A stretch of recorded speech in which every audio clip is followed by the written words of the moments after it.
बिस्मिल्लाहिर्रहमानिर्रहीम। अस्सलाम वालेकुम नाज़रीन। Assistant commissioner city Syed Ayub Bukhari का लॉक डाउन पर अमल दरामद के हवाले से शहर के मुख्तलिफ इलाकों के दौरों का सिलसिला जारी है।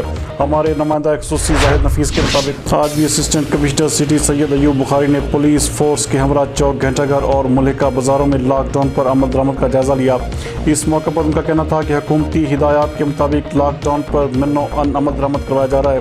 इस सिलसिले में ताजर हज़रात मुकम्मल तावन करें। उनका मज़ीद कहना था कि मार्केटों और बाज़ारों के मुसलसल दौरे करके लॉकडाउन पर अमल दरामद को चेक किया जा रहा है और खिलाफ वर्जी पर दुकान को सील कर दिया जाएगा। उन्होंने कहा कि पुलिस और कानून नाफिज करने वाले इदारे भी अमल दरामद करवाने के लिए मुकम्मल तौर पर सरगर्म अमल हैं।